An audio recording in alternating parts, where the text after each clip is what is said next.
எல்லாருக்கும் ஓய்வு நாள் நல்வாழ்த்துக்கள். ஹாப்பி சாபத். தேவனுடைய நாமத்திற்கு கனம் மகிமையும் சோஸ்திரம் உண்டாவதாக. இந்த ஓய்வு நாளுக்கு கூட நம்ம எல்லாரையும் ஒரு குடும்பமாக தேவன் கூட்டி சேர்த்து அவருடைய நாமத்தை தொழுகிறதுக்காக ஒரு தருணத்தை தேவன் நம்மளுக்கு கொடுத்துருக்காரு. அதுக்காக ஆண்டுக்கு நம்ம நன்றி செலுத்துவோம். இப்பொழுதும் கூட நம்மளுடைய ஓய்வு நாள் பாடத்துக்கு கடந்து செல்லலாம். பாடத்தின் தலைப்பு என்ன? பாடத்தின் தலைப்பு சரி, எனக்கு முன்னாடி நீங்கள் சொன்னது எதுவுமே என் காதில் கேட்கல. யாராவது ஒருத்தவங்க மைய பிரச்சனை எது? அன்பா சுயநலமா? அதுதான் தலைப்பு. யாராவது மனப்பாட வசனம் சொல்ல விருப்பப்படுறீங்களா?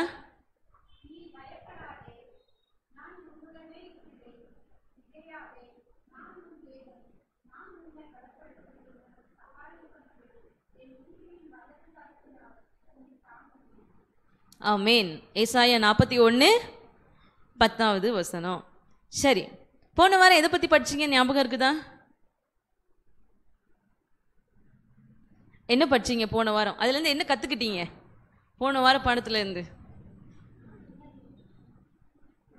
பின்னணி. ஆமாம், நீங்கள் அதுலேருந்து என்ன கற்றுக்கிட்டீங்க? டேக் அவே லெசன் அப்படின்னு ஒன்று உண்டு இல்லை? படிக்கிறதுலேருந்து டேக் அவே லெசன் நீங்கள் என்ன கற்றுக்கிட்டீங்க? இல்லை, ஏற்கனவே தெரிஞ்ச கதை தான் அது எல்லாமே. சரி, எல்லா யுத்தத்துக்கும் மையமான யுத்தம் என்ன? எதற்காக இந்த உலகத்தில் இவ்வளவு கொடுமைகள் அசம்பாவிதங்கள் இதெல்லாம் நடக்குது? அதுக்கு காரணம் யாரு அப்படிங்கிறத படிச்சிருப்பீங்க, அப்படிதானே? சரி, நான் இப்போ ஒரு கேள்வி கேட்குறேன். கேள்வி என்ன அப்படின்னு சொன்னால், நம்ம பாடத்தில் வந்துட்டு முதல் ஸ்டார்டிங்லேயே எதை பற்றி கொடுத்துருக்குறாங்க? எருசலேமை வந்து எருசலேம் ஆலயத்தை தேவன் இயேசு கிறிஸ்து ஒலிவ மலையிலிருந்து பார்க்குறாரு. பார்த்தப்போ அவருடைய மனசு ரொம்ப வருத்தப்படுது, ரொம்ப சஞ்சலமாக இருக்கிறாரு. அப்போ அவர் என்ன எதுக்காக வருத்தப்பட்டாரு எருசலேமை பார்த்து?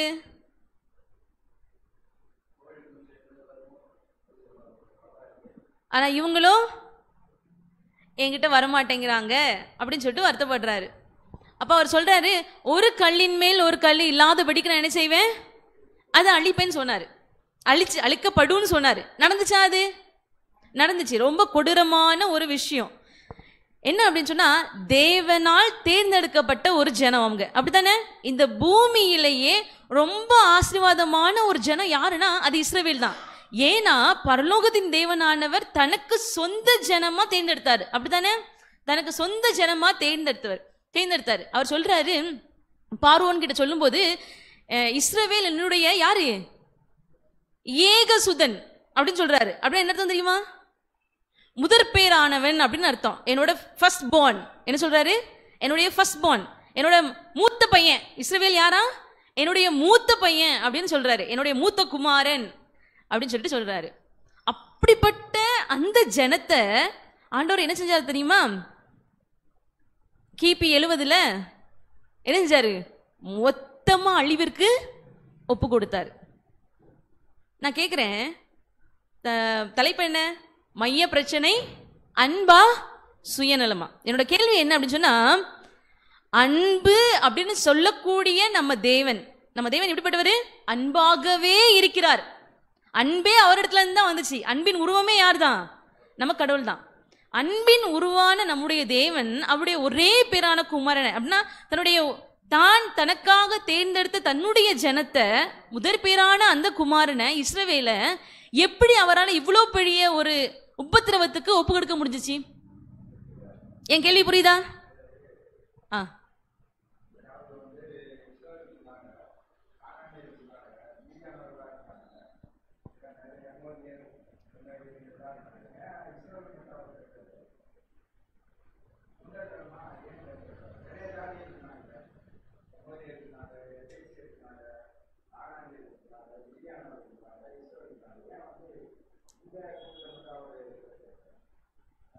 சரி, நீங்கள் என்கிட்ட கேட்குறீங்களா கேள்வி?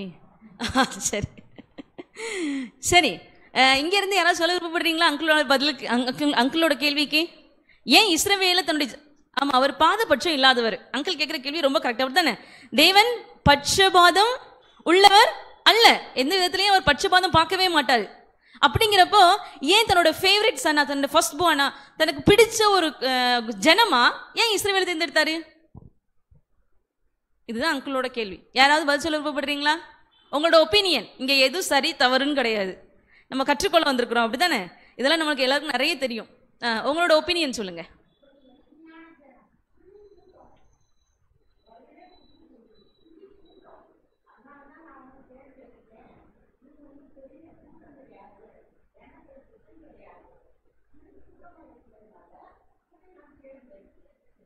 சரி, சிறு கூட்டமா இஸ்ரவேல் இருந்தாங்க, அதனால தேர்ந்தெடுத்தாரு ஆண்டவர்னு சொல்றாங்க. வேற யாராவது?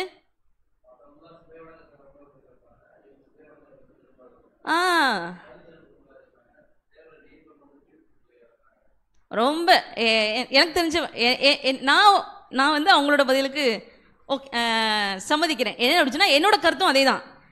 அவரு ஆக்சுவலி என்ன அப்படின்னு சொன்னா, எத்தனையோ ஜனமக்கள் இருந்தாலும் இஸ்ரவேல் ஆண்டவர் தேர்ந்தெடுக்க காரணம் அவங்களுடைய மனப்பக்குவம். அவர் சொல்றாரு, லேவியராகமத்துல சொல்லும்போது சொல்றாரு, உங்களுடைய பிதாக்கள் நதிக்கு அப்புறத்தில் இருந்த என்ன செஞ்சாங்களாம்? அப்புறத்தில் இருந்த அந்நிய தேவர்களை வணங்கினார்கள்.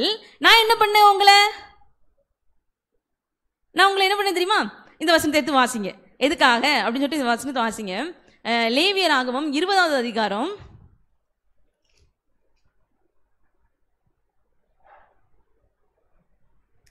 26வது வசனம். லேவியராகமம் 20:26.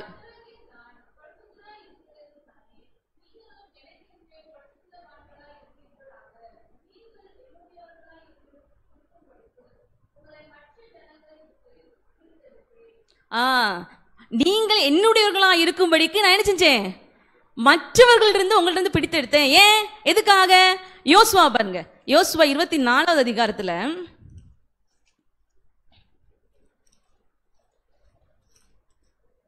24வது அதிகாரத்துல 15வது வசனம்.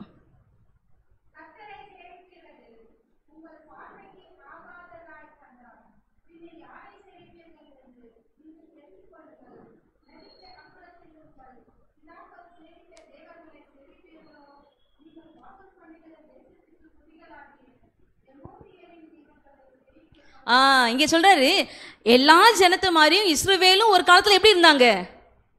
எப்படி இருந்தாங்க?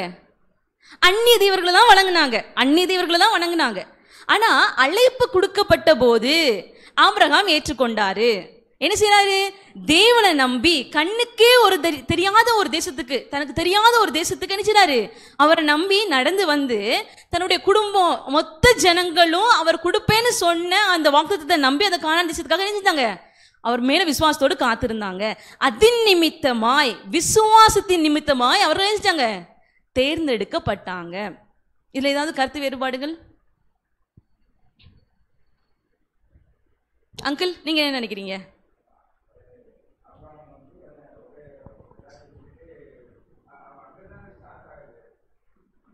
சரியா? எனக்கு போன வாரம் பாடத்தை படிக்கும்போது ஒரு கேள்வி வந்துச்சு. கேள்வி என்ன அப்படின்னு சொன்னா, லூசிஃபர் பாவம் பண்ணான், அப்படித்தானே? லூசிஃபர் பாவம் பண்ணான். ஆண்டவர் என்ன பண்ணாரு? லூசிஃபர் பாவம் பண்ணதுக்காக ஏதேனை விட்டு பரலோகத்தை விட்டு வெளியே தள்ளினாரு. சரியா? ஆடம் அண்ட் ஈவ் பாவம் பண்ணாங்க. தேவன் என்ன பண்ணாரு? ஏதேனை விட்டு வெளியே தள்ளாங்க, ஏதேனை விட்டு வெளியே தள்ளினாரு. ஆனா அவங்க ரெண்டு, ஆதாம் ஏவலும் பாவம் பண்ணதுக்கான தண்டனை என்னன்னு சொல்லியிருந்தாரு? நீ சாப்பிடுகிற நாளிலே சாகவே சாவாயின்னு சொன்னாரு. ஆனா செத்தாங்களா? இல்ல. ஏன் சாகல? ஏசப்பா சொன்னாங்க, உனக்கு பதிலா நினைச்சேன் நான் சாகுறேன்னு சொல்லி அந்த மரணத்துக்கு தான் ஏத்துக்கிட்டாரு, அந்த மரணத்தை. அப்படித்தானே? அப்படித்தானே? சிலுவையில் சொல்லுங்க.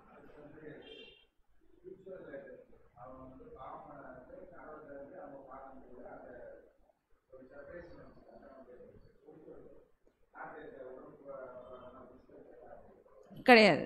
சரி, இப்போ என்னோட கேள்வி என்ன அப்படின்னு சொன்னா, சிலுவையில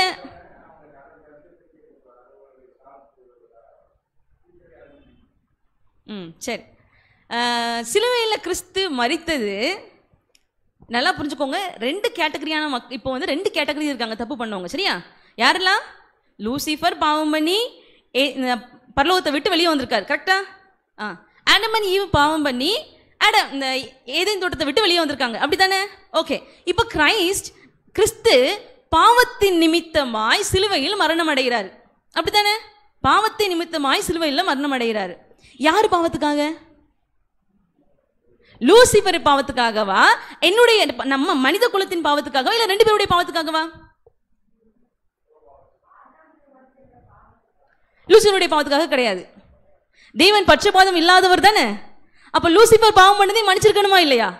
ஏன் ஆடம் ஈவோட பாவத்துக்காக மட்டும் சிலுவையில மரிச்சாரு, லூசிபரோட பாவத்துக்காக மறிக்கல? லூசிபருக்கும் மன்னிப்பு கொடுக்கலாம் தானே, அவன் பாவமும் சிலுவையில மன்னிக்கப்படலாம் தானே. முடியுமா முடியாதா? கிறிஸ்துவின் ரத்தத்தினால லூசிபரோட பாவம் மன்னிக்கப்பட முடியுமா முடியாதா? முடியாதா? அந்த வல்லமை இல்லையா அந்த ரத்தத்துக்கு?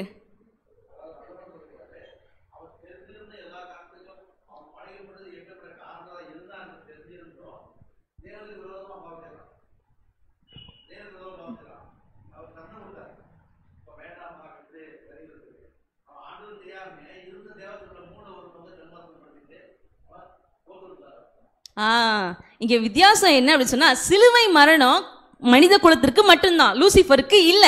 ஏன் அப்படின்னு சொன்னா, பாவத்தின் மூல காரணமே அங்கிள் சொன்ன மாதிரி யாரு? லூசிபர். லூசிபர் தெரியாம பாவம் பண்ணானா? தெரியாம பாவம் பண்ணானா? முதல்ல அவங்களுக்குள்ள பாவம் வந்தப்போ அது பாவங்கிறத அவன் அறியாம இருந்தான். ஆனா அவனுக்கு சான்ஸ் கொடுக்கப்பட்டுச்சா மனம் திருந்துறதுக்கு? ஆண்டவர் கெஞ்சினாரு. ஆனா லூசிபர் ஏத்துக்கிட்டானா? இல்ல. அவன் மனசுல என்ன இருந்துச்சு தெரியுமா?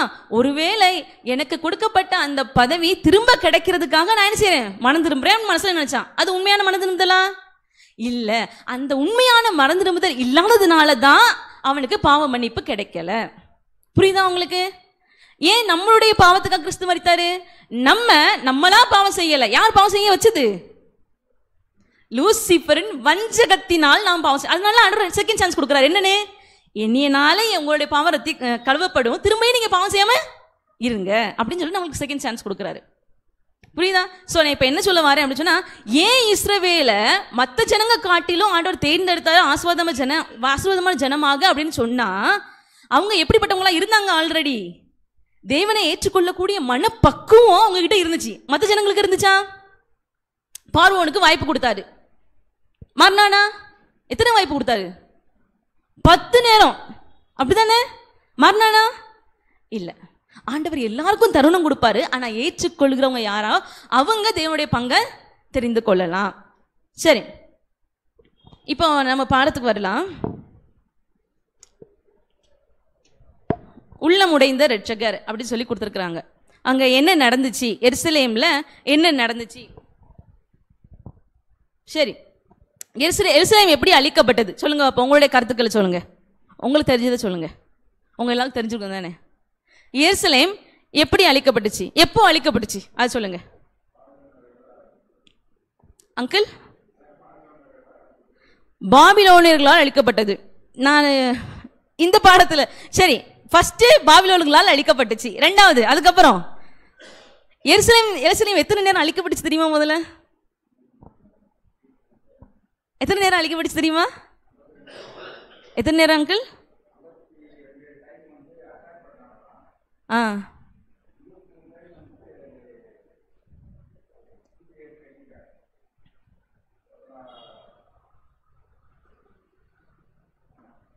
சரி, நிறைய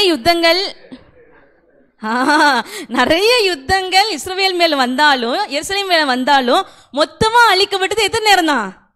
2 நேரம் தான். முதல் டைம் யார் அழிச்சது எருசலேம? பாபிலோன் ராஜா நேபுகாத்நேச்சர் நினைச்சாரு அழிச்சு இஸ்ரவேலை நினைச்சாரு அடிமையா கொண்டு போறாரு. அதை பத்தி நீங்க படிச்சிருக்கீங்க. அது அதுக்கப்புறம் எடுத்து கட்டுறாங்க. யார் எடுத்து கட்டுறாங்க? எஸ்ரா, நெகேமியா போன்ற மக்கள், தேவனுடைய மக்கள் நினைச்சாங்க திரும்ப எடுத்து கட்டினாங்க. சரி, ரெண்டாவது இந்த கெட்டப்பட்ட எருசலேமை யார் அழிச்சது? ரோமர்கள். எந்த வருஷம்? கிபி 70ல தீத்திராயன் அப்படிங்கிறவர் ரோம படையோட கொண்டு வந்து நினைச்சாரு எருசலேமை அழிக்கிறாரு. சரி, இந்த அழிவை தேவன் இந்த இஸ்ரவேல் ஜனங்களை அழிவிற்கு ஒப்பு கொடுக்கும் போது வருத்தப்பட்டிருப்பாரா இல்லையா? எப்படி அன்பான தேவனால தன்னுடைய ஒரே தான் தேர்ந்தெடுத்த சொந்த ஜனத்தை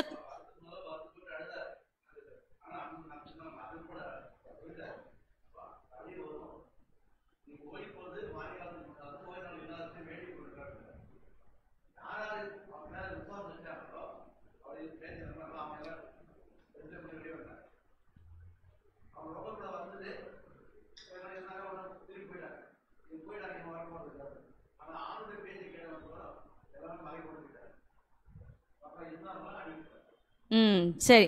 நம்ம தேவன் அவர் சொன்ன நல்லா ஞாபகம் வச்சுக்கோங்க, எருசலேம் அழிக்கப்பட்டது தேவனுடைய உக்கிரத்தினால் அப்படின்னு நம்ம நினைக்கிறத விட எப்படி நினைக்கணும் தெரியுமா? இஸ்ரவேல் பாவத்தினால் என்ன செஞ்சாங்க? தண்டனை வந்தது. எல்லா பாவத்துக்கும் கான்சிக்வன்ஸ் இருக்கா? Every sin has a consequence. கண்டிப்பா எல்லா பாவத்துக்கும் ஒரு கான்சிக்வன்ஸ் உண்டு. தேவன் பாவத்தை மன்னிச்சாலும் அதுக்கான கான்சிக்வன்ஸை நம்ம அனுபவிச்சுதான் ஆகணும். ஆனா என்ன தெரியுமா, நம்ம தேவன் என்ன பண்ணுவாரு? அந்த அந்த கான்சிக்வன்ஸ்ல கூட என்ன செய்வார்? நம்ம கூட இருப்பார். அதுதான் ஸ்பெஷாலிட்டி.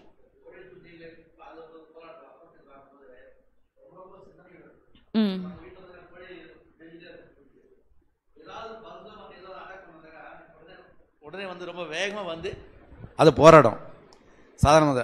ஆனால் தேவன் வந்து எந்த அளவுக்கு இவரோட இஸ்ரேல் மக்கள் பாவத்துக்காக போராடி இருக்காரு, அதுக்காக எவ்வளோ வேதனைப்பட்டார். எருசலேம் பார்த்து அந்த கிட்ட வரும்போது அழுதாருன்னும் போது அப்போ எந்த அளவுக்கு அவருடைய ஃப்யூச்சர் இவங்களுக்கு இப்படிலாம் நேர போகுது அப்படி சொல்லி போகுது. என்னங்க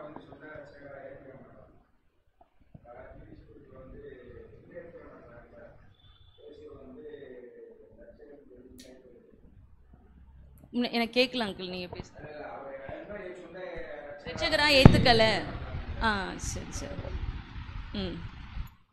அவங்களோட உள்ள வந்து இன்னும் மாற்றப்படலை. அந்த ஜென்ம சுபாவத்தை அவங்களால மாற்றிக்கொள்ளவே முடியல. இன்னும் இப்படி தான் இருக்காங்க. அவர் கிறிஸ்து அப்படிங்கிறத யெகோவா யார் அப்படிங்கிறத ஒன்றாம் கொள்ள, யெகோவா தான் எங்கள் தெய்வம் அப்படின்னு இருந்தாங்க. அந்த யெகோவா யார் அப்படின்னு ஒன்றும் புரிஞ்சிக்க முடியல அவங்களால. சங்கீத புக்கு நான் கிளேஸ் இருக்காங்க. சங்கீதம் 83:17 படிங்க.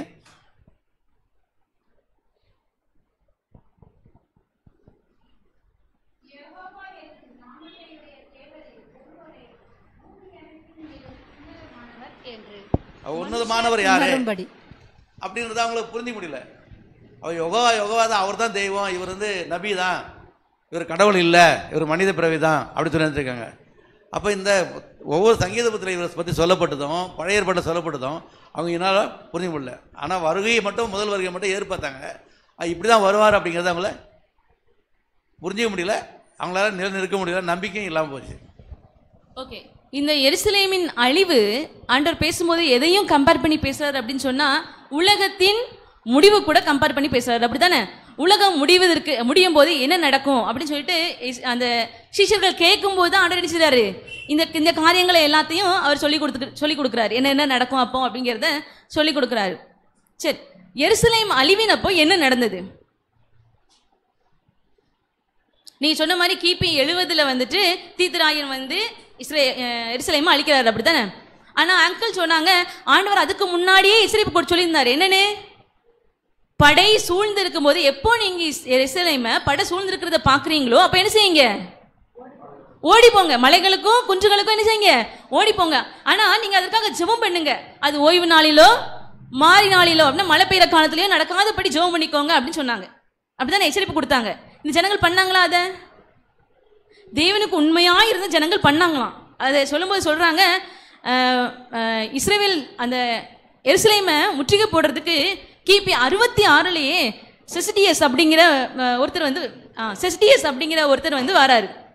செஸ்டியஸ் அப்படிங்கிறவர் கிபி 66ல் என்ன செய்றாரு? முற்றுகை போடுறாரு எருசலேமை. ஆனா என்ன காரணமே தெரியாத நேரத்துல அவர் திரும்ப படையை கூட்டிட்டு போயிடுறாரு. முற்றுகை போட்டவர் என்ன செய்றாரு? படையை கூட்டிட்டு திரும்ப போறாரு. ஏன் அப்படின்னு சொன்னா ஆண்டவர் ஏற்கனவே சொல்லியிருந்த அந்த வார்த்தை நிறைவேறதுக்காக. எதுக்கு? நீங்க இஸ்ரவேல் எப்போ எருசலேம் படை சூழ்ந்திருக்க பாக்குறீங்களோ அப்ப என்ன செய்யுங்க? மலைகளுக்கும் குன்றுகளுக்கும் ஓடி போங்கன்னு சொல்லிட்டு ஒரு அட்வைஸ் கொடுத்திருந்தாரு. அது நிறைவேறத்தக்கதாக. ஏன்னா தேவனுக்கு பயந்த ஜனங்கள் எங்க தான் இருந்தாங்க? இன்னும் எருசலேம்ல தான் இருந்தாங்க.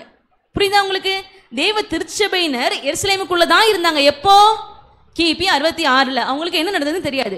ஆனா அந்த தருணத்துல அந்த செஸ்டியஸ் என்ன செய்றாருன்னா திரும்ப படையை கூட்டிட்டு போகும்போது தான் இவங்களுக்கு புரியுது எருசலேமுக்கு அழிவு வரப்போகுது, ஆண்டவர் நம்மளுக்கு சொல்லியிருந்தாரு அப்படின்னு சொல்லி அதை விசுவாசிச்சு தேவனுடைய பிள்ளைங்க கிபி 66ல் எருசலேமை விட்டு ஓடி போக ஆரம்பிச்சாங்க. எங்க ஓடுனாங்களாம்? அம்மையார் சொல்றாங்க, பெல்லா பெரையா பட்டணத்துல உள்ள பெல்லா அப்படிங்கிற இடத்துக்கு அவங்க ஓடி போனாங்க. ஏன்னா அதுதான் பக்கமா இருந்துச்சு அவங்களுக்கு, எருசலேம்ல இருந்து அதுதான் பக்கமா இருந்துச்சு. அந்த இடத்துக்கு ஓடி போய் பாதுகாப்பா இருந்துக்கிட்டாங்க அப்படின்னு சொல்றாங்க. ஆனா எருசலேம் அழிக்கப்பட்டது எப்போ? கிபி 70. ஆண்டவர் எத்தனை வருஷம் தருணம் கொடுத்துருக்கான்னு சொல்லுங்க. அவங்க ஓடி போய் ஒளியறதுக்கு ஆண்டவர் எத்தனை வருஷம் தருணம் கொடுத்தாரு? ஒரு வருஷம் இல்ல, ஒரு மாசம் இல்ல, அவங்க ஓடி போறதுக்கு எத்தனை வருஷம் கொடுத்துருக்கிறாரு? 4 வருஷம். கிபி 70 இஸ்ரவேல் அழியும் போது, எருசலேம் அழியும் போது ஒரு கிறிஸ்தவன் கூட உள்ள கிடையாது. யார் கூட கிடையாது?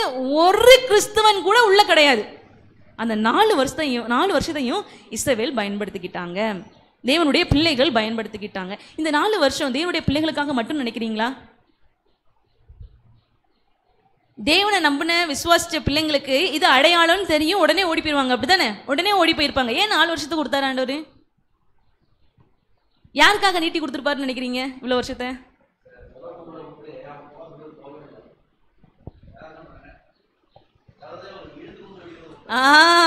பாருங்களேன், அந்த தூதர் நினைச்சாரு, இன்னும் நேரமாக்கிட்டு இருக்க இன்னும் அப்படின்னு கையை பிடிச்சி இழுத்து கொண்டு போய் லோத்துவை வெளியே விடுறாரு. அப்படித்தானே? அந்த மாதிரி இழுத்து கொண்டு போய் விடுறது வரைக்கும் ஆண்டவர் ட்ரை பண்ணியிருக்காரு. எப்படி? 4 வருஷம். யாரெல்லாம் வெளியே போகணும்னு நினைக்கிறீங்களோ, தேவனுக்கு யாரெல்லாம் நம்புறீங்களோ, அதை யாரெல்லாம் கிறிஸ்துவ நம்புறீங்களோ அவங்க எல்லாம் சரி தப்பிக்கிறதுக்கு ஒரு வழியை ஆண்டவர் ஏற்படுத்தி கொடுத்தாரு. தேவனுடைய பிள்ளைகளுக்காக மட்டும் அந்த நாள் கொடுக்கப்படலை, எல்லாருக்கும் கொடுக்கப்பட்ட ஒரு தருணத்தின் காலம் அது. எவ்வளோ அன்பான தேவன் பாருங்க. ஈவன் தோ அவங்களுடைய பாவத்தின் விளைவினால இந்த சிறைப்பிடிப்பு வந்தாலும் ஆண்டவர் அடிச்சுறாரு, அங்க இரக்கம் பாராட்டுறாரு. அப்ப இங்க தெரியுதா நம்ம தேவன் எவ்வளவு அன்பானவர்னு? அப்படித்தானே? எவ்வளவு அன்பானவரா இருந்திருந்தா அப்பவே அந்த அழிவு வந்திருக்கலாம். கிபி 66லயே அழிவு வந்திருக்கலாம். ஆனா ரட்சிக்கிறதுக்கு யாரெல்லாம் காப்பாற்ற முடியுமோ, யாரெல்லாம் காப்பாற்றப்பட முடியுமோ அந்த கடைசி ஆத்மா வரைக்கும் தேவன் வெயிட் பண்ணாரு. அதே தான் இப்போ. அப்பவே சொன்னாங்க கடைசி காலம், கடைசி காலம், ஆண்டவர் சீக்கிரம் வர போறாரு. ஏசப்பா எப்படி பிரசங்கம் பண்ணாரு? பரலோக ராஜ்யம் சமீபமா இருக்குது. எத்தனை வருஷத்துக்கு முன்னாடி? இன்னும் சமீபமா இருக்குது, இன்னும் சமீபமா இருக்குது. ஏன் ஆண்டவர் வரல? இன்னும் ஒரு ஆத்மா கூட கெட்டு போக கூடாது. அதுதான் அவனுடைய விருப்பம். எல்லாரும் காப்பாற்றப்படணும். அதுதான் இப்பவும் ஆர்டர் வெயிட் பண்ணிட்டு இருக்காரு. எப்படி எருசலேமினுடைய அழிவை தேவை தள்ளி போட்டுக்கிட்டே இருந்தாரோ அதே மாதிரி தான் இந்த பூமியினுடைய அழிவையும் செய்யறாரு, தள்ளி போட்டுக்கிட்டே இருக்காங்க. யாருக்காக? யாருக்காக தெரியுமா? எனக்காக. ஏன்னா இன்னைக்கு ஆர்டர் வந்தா நான் போவேனா? எத்தனை பேர் தைரியமா சொல்ல முடியும் ஆண்டவர் இன்னைக்கு வந்தா நான் போவேன்? எத்தனை பேர் சொல்ல முடியும்? நம்ம என்னால முடியாது. அப்ப நான் நினைக்கிறேன், ஒருவேளை எனக்காக தான் கிறிஸ்டியனிச்சாரு இன்னும் வெயிட் பண்றாரு. ஒரு ஆத்மானாலும் அதுக்காக வெயிட் பண்ணுவாரு, அந்த ஆத்மா திருந்துங்கிற பட்சத்துல. ஆனா எப்போ பாவம் முழுமையாகுதோ, எப்போ இதுக்கப்புறமும் விடுதலை இல்லை, கண்டிப்பா மாற மாட்டாங்க. பார்வோன் மாதிரி 10 தருணம் கொடுத்துக்கிட்டே இருப்பாரு. ஆனா எப்போ நம்ம முழுமையா பாவத்திலேயே பிடிச்சுக்கிட்டு இருப்போ, வாய்ப்பே இல்லைங்கிற சூழ்நிலை வரும்போது தான் நினைச்சு ஆண்டவர் அழிவை அனுமதிப்பாரு. அப்படிதான் ஆண்டவர் என்ன செஞ்சாரு? எருசலேமுக்கும் அழிவை தேவன் அனுமதிச்சாரு. இதுல யாருக்காவது ஏதாவது டவுட் இருக்கா? சரி, அடுத்தது இப்ப எருசலேமின் அழிவை பத்தி படிச்சோம். தேவன் வந்துட்டு அவங்க மேல எவ்வளவு அக்கறை காட்டினாரு, அவங்க மேல எவ்வளவு கிருபையா நாட்களை கூட்டி கொடுத்தாரு அப்படிங்கிறத படிச்சோம்.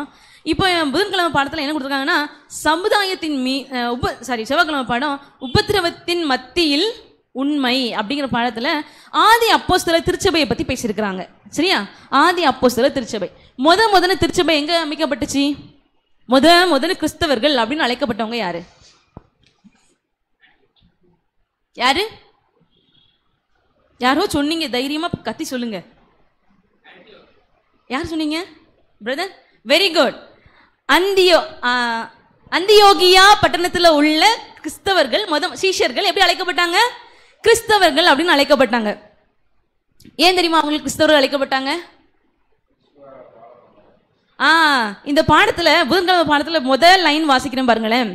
அங்கத்தினர்கள் சுவிசேஷத்தை பிரசங்கித்ததால் மட்டுமல்ல, அதன்படி வாழ்ந்ததாலும் ஆதிக்கால திருச்சபை வளர்ந்தது அப்படின்னு சொல்றாங்க. அவங்க சுவிசேஷத்தை பிரசங்கம் மட்டும் பண்ணலையா, என்ன பண்ணாங்க? அப்படியே அவங்க என்னத்தை சொன்னாங்களோ அதை அப்படியே வாழ்ந்தாங்களாம். அது சொல்லும்போது சொல்லுவாங்க, அவங்க அந்தியோகியாவில் உள்ள சீஷர்களை பார்க்கும்போது யாரை பார்த்த மாதிரியே இருந்துச்சா அவங்களுக்கு? கிறிஸ்துவை பார்த்த மாதிரியே இருந்துச்சான். இங்கே நம்ம எல்லாரும் என்ன சொல்லுவோம்? நம்ம எல்லாருமே அட்வென்டிஸ்ட், அப்படி தானே? நம்ம எல்லாரும் கிறிஸ்டியன்ஸ், அப்படி தானே? ஆனால் நம்மளை பார்க்குற யாராவது இவ கிறிஸ்டியன் சொல்லுவாங்களா? என் செயலை பார்த்து, ஒருவேளை நான் கம்மல் போடாததுனால பார்த்து சொல்லுவாங்க இந்த பொண்ணு கிறிஸ்டியன் அப்படின்னு சொல்லிட்டு. வாட்டர் போட்டு நான் அவங்கள மாதிரியே ட்ரெஸ் பண்ணி இருக்கிறப்போ, அவங்கள மாதிரியே எல்லாத்தையும் போட்டு இருக்கிறப்போ என்னை பார்த்து யாராவது கிறிஸ்டியன் சொல்கிறதுக்கு முடியுமா? முடியுமா? எதனால அவங்க சொல்லுவாங்க? இப்போ அவங்க எப்படி நம்மளை ஜட்ஜ் பண்ணுறாங்கன்னா, நம்ம ஆர்னமெண்ட்ஸ் போடாததுனால நம்மளை ஜட்ஜ் பண்ணுறாங்க, அப்படி தானே கிறிஸ்டியன்ஸ்னு? அப்படி தானே? நம்ம செயலை பார்த்து எத்தனை பேர் சொல்லியிருக்காங்க நம்ம கிறிஸ்டியன்னு? யாராவது சொல்லியிருக்காங்களா நம்மளை பார்த்து? அப்படி சொன்னால் தான் நம்ம கிறிஸ்டியன். என்னைக்கு யாராவது ஒருத்தவங்க நம்மளுடைய ஆக்ஷனை பார்த்து நம்ம கிறிஸ்டியன் சொல்கிறாங்களோ அன்னைக்கு தான் நம்ம உண்மையான கிறிஸ்டியன்ஸ். நான் உண்மையாகவே கிறிஸ்துவ போல வாழலைன்னு சொன்னால் நான் கிறிஸ்டியன் அழைக்கப்படுறதுல பிரயோஜனமே இல்லை. கற்பனையில் 4வது கற்பனை என்ன?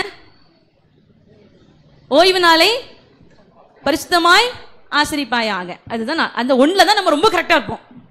அந்த ஒன்று தான் நினச்சி நம்ம கிறிஸ்டியனா பிடிச்சிக்குவோம். மற்ற 9ம் மூணாவது கற்பனை என்ன தெரியுமா? 3rd commandment என்ன? உன் தேவனாகிய கர்த்தருடைய நாமத்தை வீணிலே வணங்காதிருப்பாயாக. அதுக்கு என்ன அர்த்தம் தெரியுமா? சொல்லுங்க சிஸ்டர், அப்படின்னா என்ன அர்த்தம்? சொல்லுங்க, என்னது?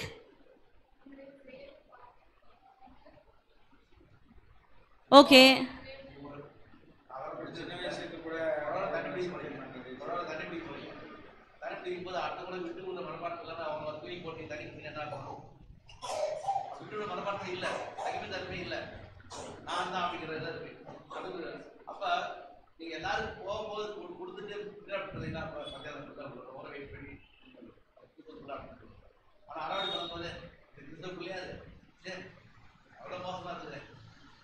அப்போ நம்ம ஆக்ஷன்னால கூட நம்ம என்ன செய்வோம்? கிறிஸ்துவோட பேருக்கு களங்கத்தை கொண்டு வர்றோம். இந்த 3rd commandment இது மூலமா நம்ம மீறுமா இல்லையா? அங்கிள் சொன்ன மாதிரி நான் பொறுமையை இழக்கிறப்போ அந்த இடத்துல நான் 3rd commandment மீறனா இல்லையா? என்ன சொல்லுவாங்க உடனே? கிறிஸ்டியன் சொல்ற இவ பண்ற வேலையை பாரு, அப்படிதானே? இவங்கெல்லாம் கிறிஸ்தவர்களாம், எப்படி பண்றாங்க பாரு.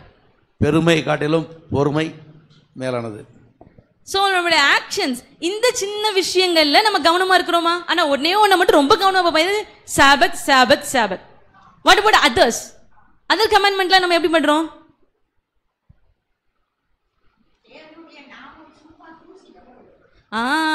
ஆமா, கிறிஸ்தவர்கள் அப்படிங்கிற பேரை வச்சுக்கிட்டு நம்ம என்ன சொல்றோம் தெரியுமா? அந்த தேவனுடைய நாமத்தை என்ன செய்றோம்? அவமானப்படுத்துறோம். காந்தி சொல்லுவாரு, என்ன சொன்னாரு காந்தி? கிறிஸ்துவ நானு மதிக்கிறேன், ஆனா கிறிஸ்தவர்களை வெறுக்கிறேன்னு சொன்னாரு. எதனால நினைக்கிறீங்க? எதனால அவர் வெறுத்தாரு? நம்மளோட ஆக்ஷன்ஸ் அவர் மாதிரியே இல்லை, அப்படித்தானே? அவரோட ஆக்ஷன் மாதிரி நம்மளோட ஆக்ஷன்ஸ் இல்லை. அப்ப எப்படி நான் கிறிஸ்டியன் அழைக்கப்படலாம்? நான் எனக்குள்ள கேட்கணும். என்னை எல்லாரும் கிறிஸ்டியன்ஸ் சொல்றான், என்னைய நான் கிறிஸ்டியன் நான் சொல்லிக்கிறேன், நான் உண்மையாவே கிறிஸ்து மாதிரி இருக்கிறேனா அப்படிங்கிறத நம்ம யோசித்து பார்க்கணும். ஆனா ஆதி கால திருச்சபையினர் எப்படி இருந்தாங்களா? கிறிஸ்துவ போலவே இருந்தாங்களா? அவங்களெல்லாம் பார்க்கும்போது கிறிஸ்துவே இருந்த மாதிரி இருந்துச்சா அவங்களுக்கு? நம்ம திருச்சபையை பார்த்து அப்படி சொல்லணும். நம்மளை பார்த்து மற்றவங்க என்ன சொல்லணும்? இவங்க கிரைஸ்ட் அப்படின்னு சொல்லணும். அப்பந்தான் நம்ம கிறிஸ்டியன்ஸ், உண்மையான கிறிஸ்டியன்ஸ். இந்த ஆதிகால திருச்சபை எப்படி பெருகுச்சு அப்படின்னு சொன்னா, பேதுரு வந்துட்டு பிரசங்கம் பண்றாரு. எத்தனை பேர் ஞானஸ்தானம் எடுக்கிறாங்க? 3000 பேர். அடுத்த வாட்டி பிரசங்கம் பண்றாரு, எத்தனை பேர்? 5000 பேர். திருச்சபை வளர்ந்துகிட்டே இருந்துச்சு, பெருகிக்கிட்டே இருந்துச்சு. எங்க வரைக்கும் பெருகுச்சு? எருசலேமை தாண்டி யூதயா சமரியான் மட்டும் இல்ல, எங்க வரைக்கும் வந்துருச்சு தெரியுமா? கடல் தாண்டி இந்தியா வரைக்கும் வந்துருச்சு. உண்மைதானே? உண்மைதானே? இந்தியா வரைக்கும் வரதுக்கு எவ்வளவு காலம் ஆச்சுன்னு நினைக்கிறீங்க?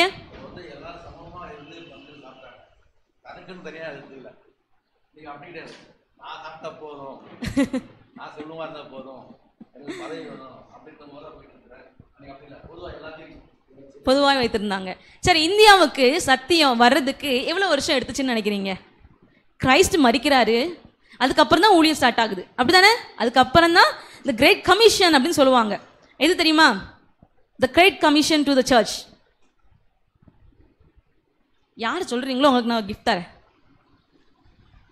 ஆண்டவர் அவருடைய பிள்ளைகளுக்கு கொடுத்த மாபெரும் ஊழிய கட்டளை எது? மாபெரும் ஊழிய கட்டளை எது? எது?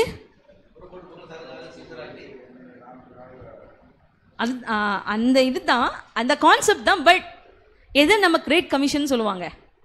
ஊழிய கடலைன்னு எது அழைக்கப்பட்டுச்சு பைபிள்ல? மார்க் 16. இதுதான் ஆண்டவர் தன்னுடைய மக்களுக்கு கொடுத்த த கிரேட் கமிஷன். அது கூட நம்மளுக்கு தெரியல பாருங்க. நம்மளால அதுக்காக தான் அழைச்சிருக்காரு, ஆனா நம்மள எதுக்கு அழைச்சிருக்காருன்னே தெரியல நம்மளுக்கு, அப்படிதானே? மார்க் 16:15 எடுத்து வாசிங்க. இதுதான் ஊழிய மாபெரும் ஊழிய கட்டளை அப்படின்னு சொல்லிட்டு நம்ம பைபிள்ல படிக்கிறோம். அப்படின்னு நம்ம திருச்சபை நம்மளுக்கு சொல்லி தந்திருக்குது. என்ன எது? பின்பு அவர் அவர்களை நோக்கி, நீங்கள் உலகமெங்கும் போய் சர்வ சிருஷ்டிக்கும் சுவிசேஷத்தை பிரசங்கியுங்கள். நீங்கள் உலகமெங்கும் போய் சர்வ சிருஷ்டிக்கும் சுவிசேஷத்தை பிரசங்கியுங்கள். இதுதான் ஆண்டவர் கட்டளையா தன்னுடைய ஜனங்களுக்கு கொடுத்தாரு. இதுக்கு முன்னாடி கூட இருந்த பேதுரு, யோவான் இவங்கெல்லாம் ஊழியம் பண்ணாங்களா ஆண்டவருக்காக எழுந்து? இல்ல. எப்போ ஊழியம் ஸ்டார்ட் ஆச்சு? ரொம்ப பரவிச்சு, தீ போல எப்போ எரிய ஆரம்பிச்சிச்சு? எப்போ அவங்க எழுந்து பிரகாசிக்க ஆரம்பிச்சாங்க? கிறிஸ்துவின் மரணம் அவர்களை மாற்றினது, அப்படிதானே? கிறிஸ்து மரணத்துல கூட இருந்தாங்க. ஆனா அப்ப கூட பேதுரு எழுந்து ஆண்டவருக்காக சாட்சியா நின்னாரா? இல்ல, ஆண்டவரை மறுதளிச்சாரு. ஆனா எது அவங்களை எழுப்பி நிக்க வச்சுச்சு? எது அவர்களை மாற்றுச்சு?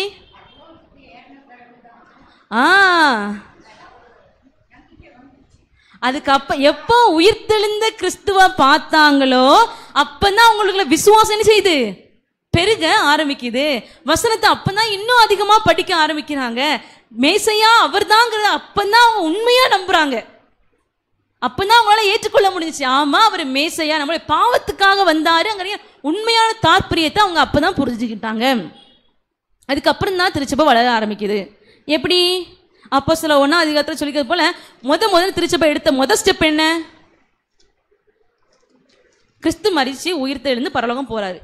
என்ன கடலை கொடுத்துட்டு போறாரு?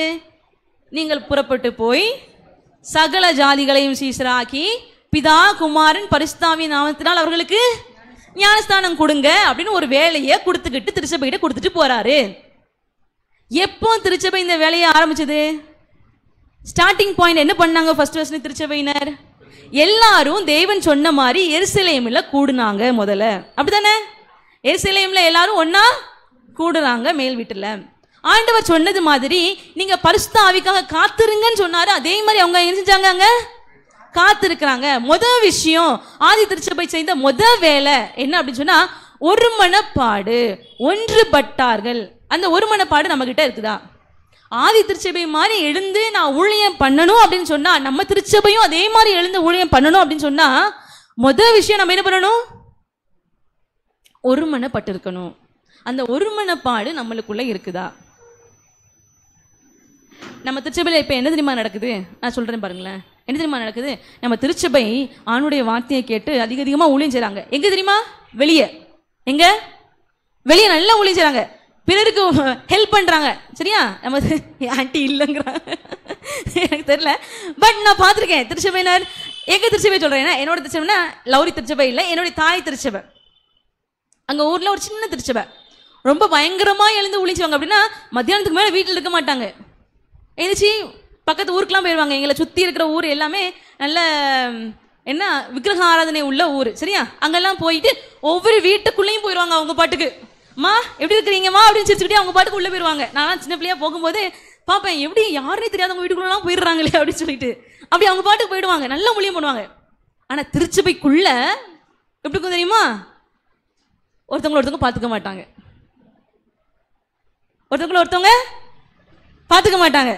இப்படி பார்த்துட்டு அவளா இந்த பக்கம் திரும்பு, இப்படி போயிடலாம், வா வா அப்படின்னு நினைச்சிருவாங்க. அந்த சைடே போக மாட்டாங்க, ஆப்போசிட் சைடு கூட்டிட்டு போயிடுவாங்க. நிக்கவே மாட்டாங்க ஒரு 5 நிமிஷம் கூட. மட்டன் சர்ச்சை முடிஞ்சுச்சா, என்ன கிளம்பு கிளம்பு கிளம்பு கிளம்பு வெளியே ஓடு ஓடு, போ 5 திரும்ப 3 மணிக்கு வா, ஊழியத்துக்கு கிளம்பி போயிடணும். ஊழியத்துக்கு யார் யார் கூட சேருவாங்களோ அவங்களாம் சேர்ந்து 2 நினைச்சுக்கணும், பிரிஞ்சு வைக்கணும். இது ஊழியம் நினைக்கிறீங்களா? இது ஊழியமா? இது பலன் கொடுக்குமா? நம்மளுக்கு கொடுக்குமா? பலன் கொடுக்குமா? நான் சொல்றேனே, பண்ணாங்க, ஊழியம் பண்ணாங்க, வெளியே இருந்தா ஆட்க வந்தாங்க, சர்ச்சுக்கு ஆட்க வந்தாங்க. சரியா? 2-3 பேர் வந்தவங்க எல்லாரும் ரொம்ப வருத்தப்பட்டாங்க. என்ன திருச்சபைக்குள்ளேயே ஒற்றுமையே இல்லை, எல்லாரும் மாற்றி மாற்றி சண்டை போட்டுக்கிறாங்க. எத்தனை நாள் இருந்திருப்பாங்கன்னு நினைக்கிறீங்க திருச்சபைக்கு வந்தவங்க?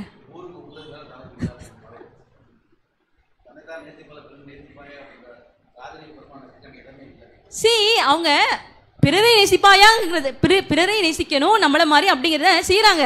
பிறனை அப்படி சொன்ன நம்ம திருச்சபையில் உள்ளவங்கள இல்லை, எங்க வெளியே, ஆனா எங்க இல்ல ஒரு மனப்பாடு. ரொம்ப முக்கியமான ஒரு விஷயம். திருச்சபை ஒன்னா கையை பிடிச்சி வேலை செஞ்சா மட்டும்தான் என்ன செய்ய முடியும்? வேலை செய்ய முடியும். தனி ஒருவனா பெரிய மாற்றத்தை நம்மளால கொண்டு வர முடியாது. ஏன்னா தேவன் என்ன ஆசைப்படுறாரு அப்படின்னு சொன்னா, நாம் ஒன்றாயிருக்கு. அதாவது பிதா கிட்ட ஜெபம் பண்ணும்போது அப்படிதான் ஜெபம் பண்ணாரு. எப்படி? நாம் ஒன்றாயிருக்கிறது போல அவர்களும் நம்மில் ஒன்றாயிருக்க அப்படின்னு தான் ஜெபம் பண்ணாரு. அப்படித்தானே?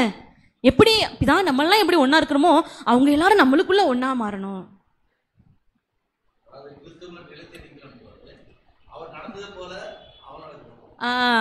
நான் இப்போ மனசுக்குள்ள யோசித்து பார்க்கணும். என்ன என்ன யோசிச்சு பார்க்கணும் தெரியுமா? ஏன் திருச்சபையில் நான் யார்கிட்டையாவது முகத்தை நேருக்கு நேர் பார்க்க முடியாம எனக்கு இருக்குதா? அப்படிப்பட்டவங்க யாராவது என் திருச்சபையில் இருக்கிறாங்களா? எனக்கு தான் தெரியும் அது. அப்படித்தானே இருக்காங்களா? அப்படிங்கிறத பார்த்து அவங்க கூட கிறிஸ்துவின் நிமித்தமாய் சமரசமாக நான் என்ன செய்யணும்? ட்ரை பண்ணணும்.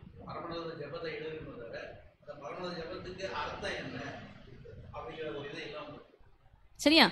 இன்னைக்கு நம்ம இன்னைக்கு ஒரு மாற்றத்தை கொண்டு வருவோம். சரி, நம்மளுக்குள்ள நான் யார்கிட்ட வருத்தமா இருக்கிறேன், என் மனசுக்குள்ள நான் யார் மேல வருத்தமா இருக்கிறேன் என் திருச்சபையில, சரி அவங்க கிட்ட நான் என்ன செய்யணும்?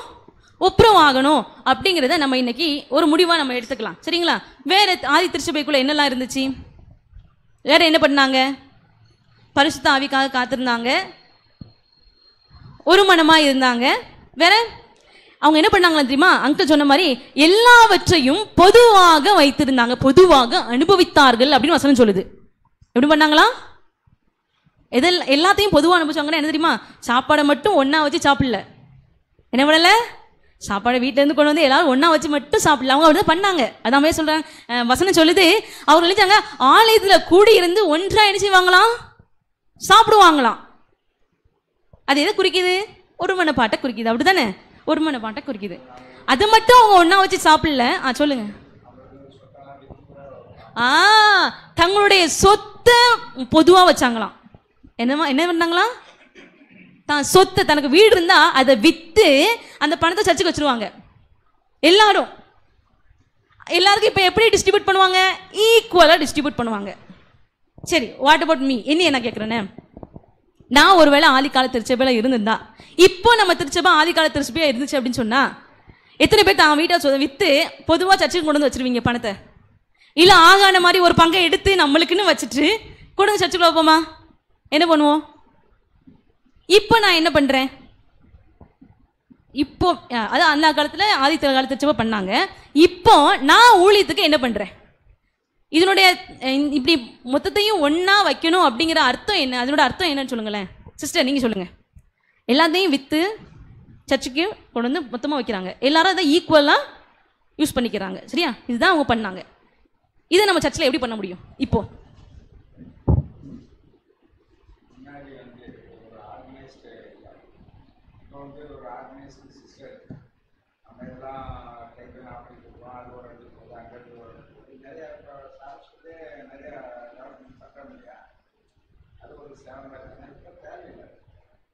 தேவையில்லைங்கிறீங்களா?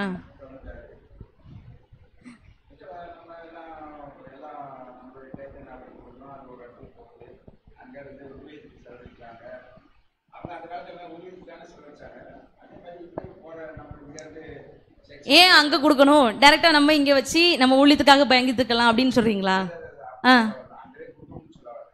கொடுக்கணும்னு சொல்றீங்க.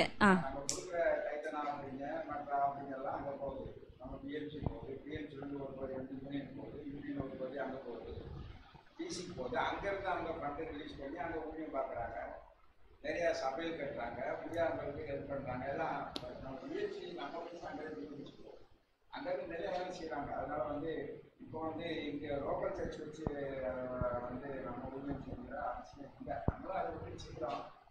எல்லாரும் நம்மளுக்கு சொல்லி சரி, எனக்கு தெரிஞ்ச வரைக்கும் நான் அங்கிள் சொன்னதை எப்படி புரிஞ்சுக்கிட்டேன் அப்படி சொன்னா, நம்ம டயத்து காணிக்கையெல்லாம் கொடுக்குறோம், நம்ம திருச்சபையன் செய்யுது அதை ஒரு இடத்துல வச்சு பிரித்து எல்லா இடத்துக்கும் ஊழியத்தை கொடுக்குது. அதனால நம்ம இங்கே பண்ண வேண்டிய அவசியம் அதிகபட்சம் இல்லை, ஏன்னா நம்ம அங்கே செய்கிறோமே அப்படின்னு சொல்கிறீங்க. பண்ண வேண்டிய அவசியம் இல்லைன்னு சொல்ல வரீங்க. சரி சரி, இப்போ எனக்கு புரியுது. இப்போ வந்து நம்ம ப்ராப்பர்ட்டியை எல்லாரும் தங்க உங்கள் வீட்டெல்லாம் விற்று இங்கே கொண்டு வாங்க, நம்ம ஊழியம் செய்யணும் அப்படின்னு சொல்ல வேண்டிய அவசியம் இல்லை, ஏன்னா நம்ம டயத்து வைக்கிறோம் அப்படின்னு சொல்கிறாங்க. அது போதுமா? நான் கேட்குறேன், நான் என்ன கேட்குறேன் அப்படின்னு சொன்னால் கொடுக்கலாம், இருக்கிறவங்க நிறைய கொடுக்கலாம். நான் என்ன கேட்க வரேன் தெரியுமா?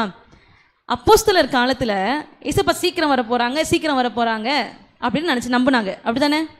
அவனுடைய ஊழியத்தை பெருக்கணும், நிறைய இடத்துக்கு ஊழியத்தை கொண்டு போகணுங்கிறதுக்காக தங்களுக்கு இருந்ததெல்லாம் வித்து நினைச்சாங்க, ஊழியம் பண்ணாங்க. இப்போ அந்த காலத்தில் கிறிஸ்து சீக்கிரம் வர்றதுக்கு நேரம் இருந்துச்சா, இல்லை இப்போ சீக்கிரம் வர போறாரா? எது ரொம்ப நெருங்கிய டைமு? எப்போ ஊழியம் அதிகமாக தேவைப்படுற டைமு? எப்படி அந்த காலத்தில் கிறிஸ்து மரிச்ச உடனே ஊழியம் அதிகமாக பெருகி எல்லா இடத்துக்கும் போச்சோ, அதே மாதிரி இப்பவும் கிறிஸ்து வருகைக்கு ஆயத்தப்படுத்த வேண்டிய வேலை ரொம்ப அதிகமாக நடக்கணும், அப்படிதானே? அப்போ எவ்வளோ ஃபாஸ்ட்டாக நடந்துச்சோ அதே ஃபாஸ்ட்டாக இப்போ நடக்கணும். சொல்லுங்க அங்கிள்.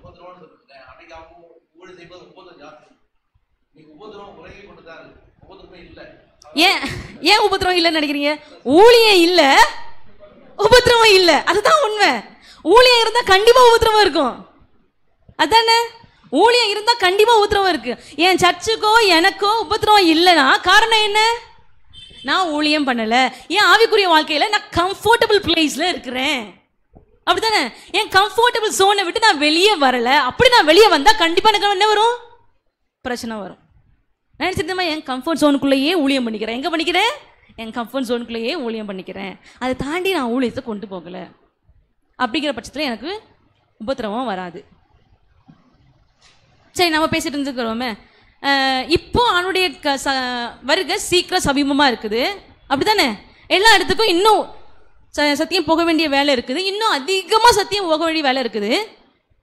நம்மளுடைய காணிக்கைகள் கடமைகள் அதிகமாக தேவைப்படுது சத்தியம் பரவுறதுக்கு, அப்படித்தானே? நம்ம திருச்சபையினரா என்ன பண்ணலாம்? அதுக்கு நம்ம கொடுக்குற டயத்து, நம்ம கொடுக்குற காணிக்கை போதுமா, இன்னும் ஏதாவது எக்ஸ்ட்ரா பண்ணலாமா? அதுதான் நான் கேட்க வரேன். ஏன்னா அவங்க அப்பவே என்ன பண்ணாங்களாம் கிறிஸ்துவின் ஊழியத்துக்காக? ஆதிகால திருச்சபை தன்னோட வீடெல்லாம் வித்தாங்க. நம்ம என்ன பண்றோம்? இந்த கடைசி ஊழியத்தை நம்ம கொண்டு போறதுக்காக நம்ம என்ன பண்றோம்?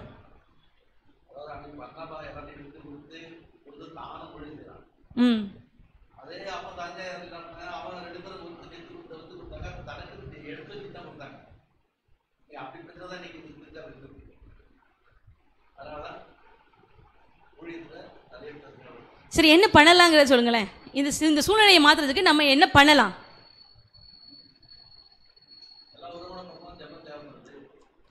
ஓகே, அதிகமாக ஜெபம் தேவை. என்ன அங்கிள்?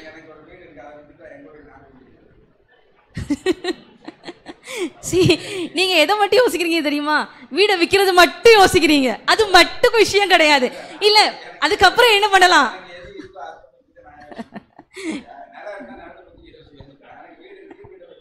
இல்ல, நம்ம கிட்ட இருக்கிறதுல நம்ம என்ன பண்ணலாம்னு கேட்கிறேன் நான். சரி, நம்ம அங்கிள் சொல்ற மாதிரி நான் வீடை வித்துட்டு உடனே ஊழியத்துக்கு போங்க, அதெல்லாம் கொண்டு போய் கொடுத்து ஊழியம் பண்ணுங்க அப்படின்னு நான் சொல்ல வரல. நான் இருக்கிறத வச்சு நான் என்ன ஊழியம் பண்ணலாம் இன்னும் எக்ஸ்ட்ரா அப்படின்னு கேட்கிறேன்.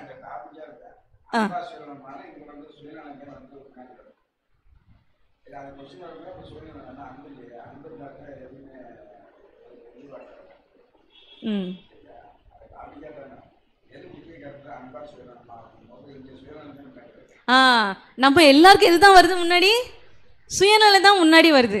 நாங்க சொல்லுங்க ஆண்டி.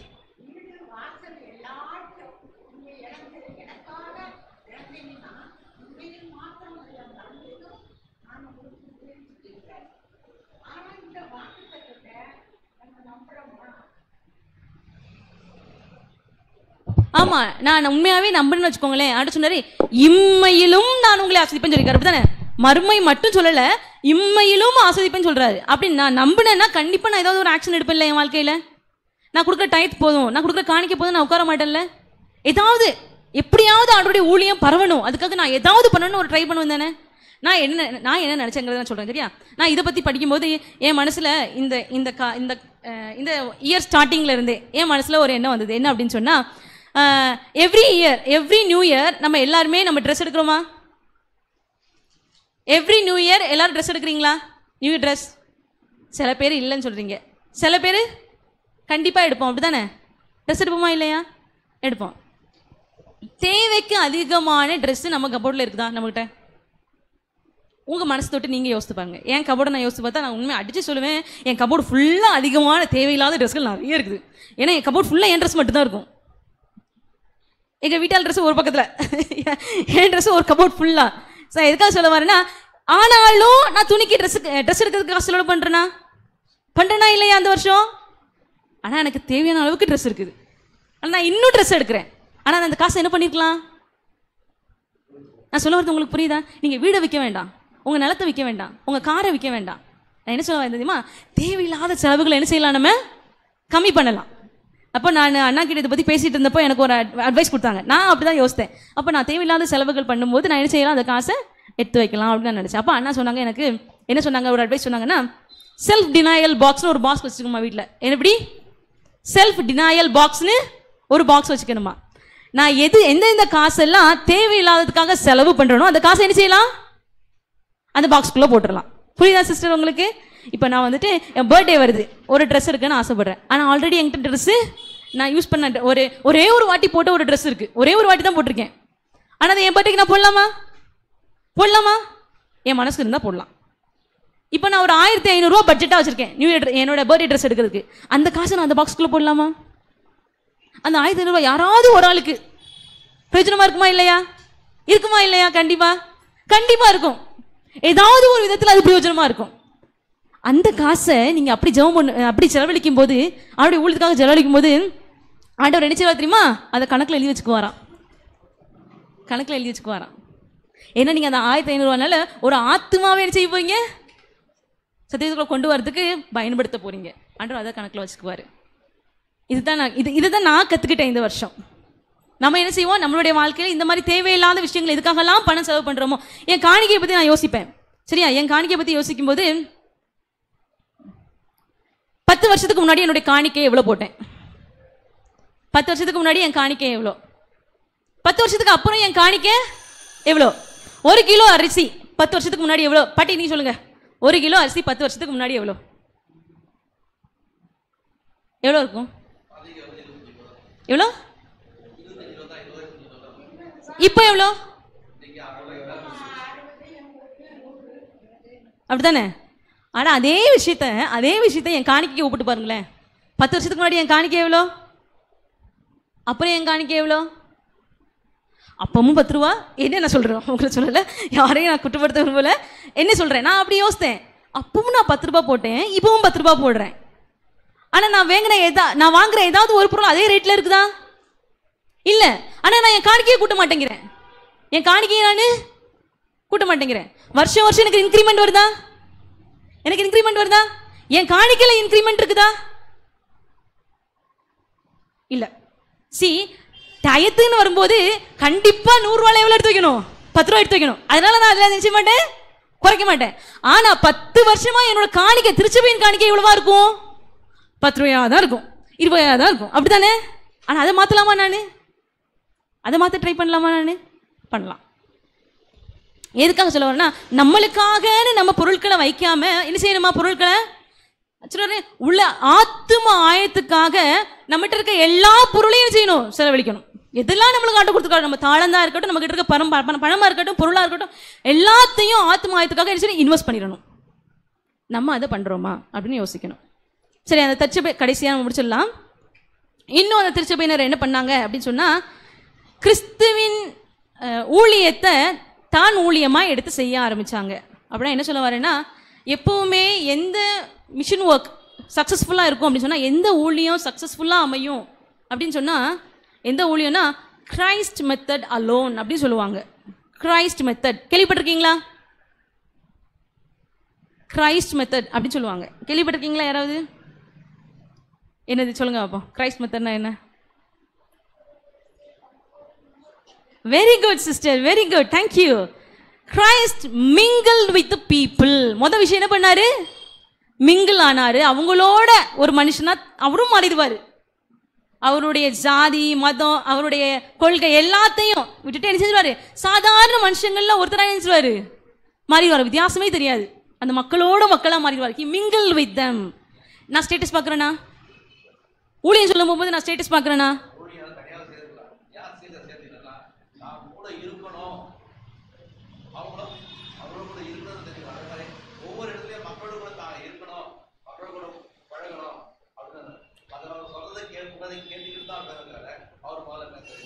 அதிகமான நேரம் அவர் மக்களோட தான் செலவு பண்ணாரு. அப்படித்தானே? நீங்க எங்க பார்த்தாலும் அவரை சுத்தி யார் இருப்பா? அவருக்கு பிரைவசியே இருக்காது. அவரோட பிரைவசி டைம் எப்போ தெரியுமா? நைட் தூங்கும் போது தான். அப்போ என்ன சொல்லுவா தெரியுமா? வனாந்திரத்துக்கு ஓடி போயிடுவார். எதுக்கு? அவங்க அப்பா கிட்ட டைம் ஸ்பெண்ட் பண்றதுக்கு. இப்படிதான் அவருடைய மிஷன் ஒர்க் இருந்துச்சு. சரி, காலையில ஃபுல்லா பீப்புளோட ஒர்க் பண்ணுவாரு. நைட் எல்லாம் யார் செஞ்சிருவாரு? காலையில விடிய காலமே இருந்துச்சு அவங்க அப்பா கிட்ட பேச ஆரம்பிச்சோம். நான் நாளைக்கு என்ன பண்ணணும் அப்பா, நான் என்ன பண்ண போறேன் அப்படிங்கிற எல்லாத்தையும் அவங்க அப்பா கிட்ட சொல்லிடுவாரு. So he first mingled with them. அப்புறம் சிம்பத்தி. Very good, sympathy. சொல்லுங்க.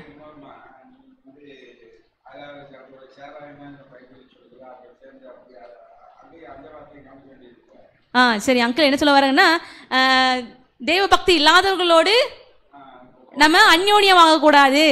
அது எது என்ன சொல்ல வர்றாருன்னா, அந்த பழக்க வழக்கங்களை கற்றுக்கொள்ளக்கூடாது. அவர் எப்பவுமே சொல்லும்போது, நீங்க அந்நிய தேசத்துல இருக்கிறீங்க, எமோரியன் தேசத்துல இருக்கும்போது அந்த தேவர்களை நீங்க பின்பற்றாமலும், அவர் என்ன சொல்ல வர்றாருன்னா, அவங்களுடைய பழக்க வழக்கங்களை நீங்க கற்றுக்க கூடாது, ஆனா உங்க பழக்க வழக்கங்களை என்ன செய்யணும்? அவங்க கற்றுக்கணும். இப்போ பாபிலோனுக்கு தானியேலை கொண்டு போனாங்க, அப்படித்தானே? முழுக்க முழுக்க அந்நிய தேவர்கள் இருக்கக்கூடிய நாடு, அப்படித்தானே? அவர் பேரு கூட எப்படி மாத்திட்டாங்க? பெல்தஷாஸ்தார் அப்படின்னு மாத்திட்டாங்க, அப்படித்தானே? தானியேல் ஊழியம் பண்ணாரா? ராஜாவையே மாத்தினாரு.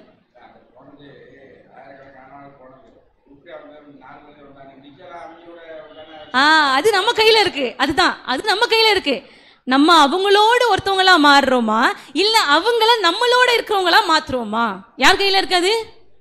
என்னோட ஃபெய்த்ல இருக்கு, ஏன் விசுவாசத்துல இருக்கு. சரிங்களா? அதனால மிங்கிள் ஆகுறது அப்படிங்கிறது கவனமா நம்ம செயல்படக்கூடிய விஷயம். நம்ம அவங்களுடைய பழக்க வழக்கங்களை கற்றுக்கொள்ளாம நம்ம பழக்க வழக்கங்களை அவங்களுக்கு சொல்லி கொடுக்கணும் அப்படிங்கிறதுல நம்ம கவனமா இருக்கணும். ஸோ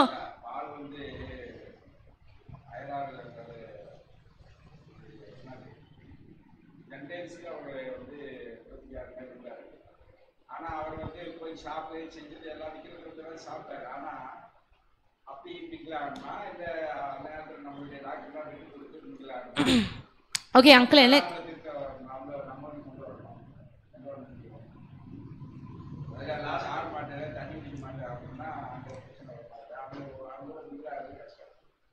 சரி, அங்கிள் கேட்குறது எனக்கு புரிஞ்சது என்ன அப்படின்னு சொன்னால், பவுல் போயிட்டு அவங்க கூட சாப்பிட்றாரு, அப்படி தானே கை நினைக்கிறாரு. பொதுவாக யூதர்கள் பண்ண மாட்டாங்க. ஸோ அந்நிய பழக்க வழக்க ஆனால் அதுக்கப்புறம் செஞ்சாரே. ஏன்னா எப்போ அவங்க புரிஞ்சுக்கிட்டாங்களோ அதுக்கப்புறம் அவங்க செய்கிறாங்க. பவுல் ஜென்டைலுக்காக அழைக்கப்பட்டது, அவரோட அழைப்பை ஜென்டைல்ஸ்க்காக, புருஷாதிகளுக்காக அப்படிங்கிறதுனால அவங்களோட ஒருத்தராக மாட்டார் பவுல். ஆனால் பேதுரு வந்துட்டு எப்படி இருந்தாருன்னா, யூதர் யூதர் யூதர் அவரோட ஜனம், கிறிஸ்துவோட ஜனம், அப்படித்தான் சொந்த ஜனம் அப்படின்னு இருந்தப்போ அவர் அதை விட்டு கொடுக்கல. ஆனால் கொர்நேலியோட வீட்டுக்கு போகும்போது என்ன செய்றாரு? அங்கே மாறுறாரு. என்ன அங்கே வந்து ஆண்டவர் சொல்கிறாரு, நான் அதுக்காக தான் உன்னை அழைச்சேன் அப்படின்னு சொல்லிட்டு அங்கே அந்த சொல்லிக் கொடுக்க சொல்கிறாரு. அங்கே என்ன அப்படிங்கிறத சொல்லிக் கொடுக்க சொல்கிறாரு. இப்போ எனக்கு அங்கிளோட கேள்வி என்ன அப்படின்னு சொன்னால், நம்மளும் அதே மாதிரி இப்போ ஒரு எக்ஸாம்பிள், ஒரு ஹிந்து ஃபேமிலி அங்கிள் சொன்னதை வச்சு நான் புரிஞ்சுக்கிட்டது என்ன அப்படின்னு சொன்னால், எக்ஸாம்பிளுக்கு ஒரு ஹிந்து ஃபேமிலி கூட நான் ஃப்ரெண்டாக இருக்கிறேன், ஃப்ரெண்ட்ஷிப் வச்சுருக்கிறேன். ஏன்னா அவங்க கூடயும் அதை பகிர்ந்து கொள்ளணும் அப்படின்னு நான் ஆசைப்பட்றேன். ஒரு நல்ல அன்பான உறவை அவங்க கூட வச்சுருக்கிறேன்.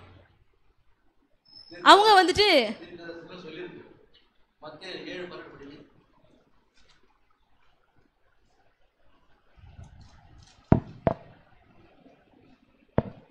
ஆதலால் மனுஷர் உங்களுக்கு எவைகளை செய்ய விரும்புகிறீர்களோ அவைகளை நீங்களும் அவர்களுக்கு செய்யுங்கள், இதுவே நியாயப்பிரமாணமும் தீர்க்க தரிசனங்களும்.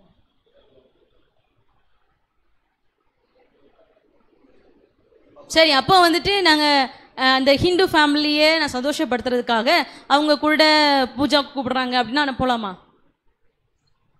என் ஃப்ரெண்டு கூட நான் இப்போ எக்ஸாம் சொல்கிறேனே, என்னோடய ஃப்ரெண்டு வந்து காலேஜில் Hindu, she is my close friend அப்படின்னு வச்சுக்கோங்க. அவன் வந்துட்டு நான் சொன்னதுனால பைபிள் படிக்கிறான். நான் சொல்கிறேன், நீ பைபிள் படி, கண்டிப்பாக ஜெபம் பண்ணு, ஆண்டவர் உங்களுடைய குடும்பத்துக்கு ஹெல்ப் பண்ணுவார், ப்ளஸ் பண்ணுவார் அப்படின்னு சொல்கிறேன். அதனால பைபிள் படிக்கிறான். சரியா? இப்போ அவன் என்ன சொல்கிறான், நீ சொன்னதுனால நான் பைபிள் படித்தேன், நீ பகவத்கீதை படி அப்படின்னு சொன்னால் நான் படிக்கலாமா? இல்லை என் கூட நீ வந்து கோயிலுக்கு வா அப்படின்னு கூப்பிட்றானா, போகலாமா? ஆ, வெரி குட், வெரி குட்.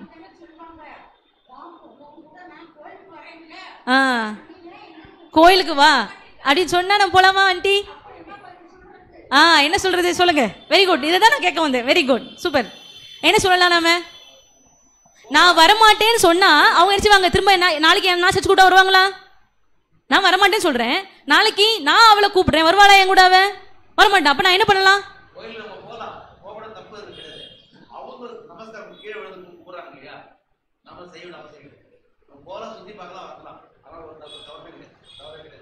அப்ப போலான்னு சொல்றீங்க? ஓகே.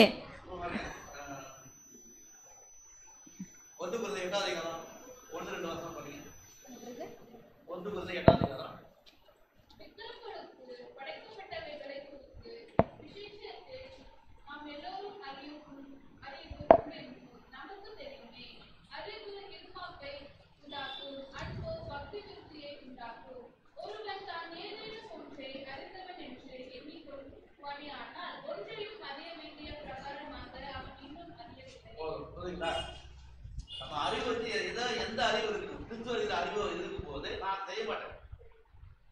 புரியுங்களா?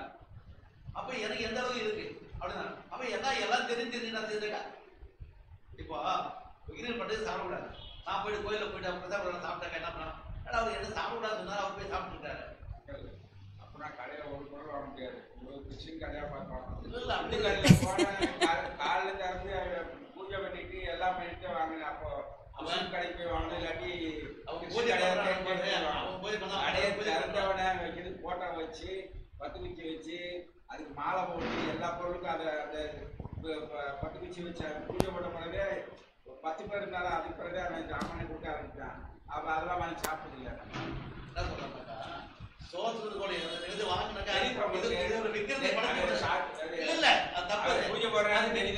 படைக்கப்பட்டதுன்றது நமக்கு ஏற்கவே கூடாது. அவன் பண்ணிட்டு போறான், அதுக்காக பண பொருள் இருக்காது. கிடையா பார்த்து நிறையக்கூடிய இது எண்ணங்கள் தவறு. தெரியாத செய்யறாங்க. கரெக்டா இல்லையா? கடையில பண்றாங்க இல்லையா? ஆமா, வாங்கி சாப்பிடணும். அந்த பைபிள் வசனம் சொல்லுதுல, நம்ம விசுவாசம் ஜெபத்தோடு சாப்பிடும்போது அது நம்மளுக்கு எதுவும் பண்ண போறது இல்லை, சோஸ்திரத்தோட புசிக்கலாம் அப்படின்னு வசனம் நம்மளுக்கு சொல்லுதா இல்லையா? சரி, நானே யோசிச்சிருக்கேன். என்ன தெரியுமா யோசிச்சிருக்கேன்? சனிக்கிழமை நம்ம ஃபுட் செஞ்சு சாப்பிட மாட்டோம்.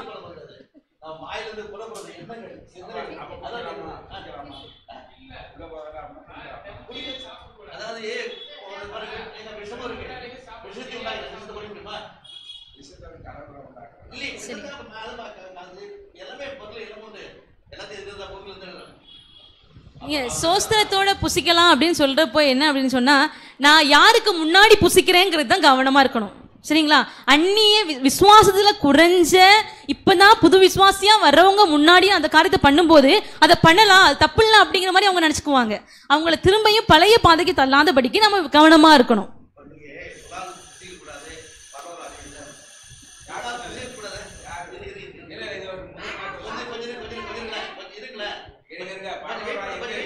சரி, யாராவது ஒருத்தவங்க பேசுங்க, முடியாது, புரியல எனக்கு.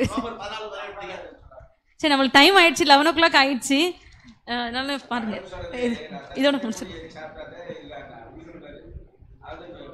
தேவனுடைய ராஜ்யம் புசிப்பும் குடிப்பும் அல்ல, அது நீதியும் சமாதானமும் பரிசுத்த சாப்பிடக்கூடாது சந்தோஷமும். சாப்பிடுறதுனால உண்மை கிடையாது. அந்த பரிசுத்தாவில கிரியை செய்ததுனாக்கா நம்ம சாப்பிட மாட்டோம். நம்ம இச்சை நேரத்தில் நம்ம சாப்பிடுறோம். நிச்சயம் தான் சாப்பிடும். அதாவது இது புசிக்க கூடாதுன்னு போது புசிக்காம இப்போ இதனால பரலோக ராஜ்யத்தினால வருகிறது. அதனால புசிப்பும் குடிப்போம் பரலோகத்தை ஏற்றதல்ல. சரி, வேற ஏதாவது கேள்விகள் இருக்கா? இப்ப கடைசியா அன்பா சொல்லணுமா? என்ன அங்கிள்? முக்கிய மையக்கருத்து அன்பா சொல்லணும்னு பார்க்கணும். சரி சொல்லுங்க. அன்பா சுயநலமா? இவ்வளவு நேரம் படிச்சீங்கல்ல?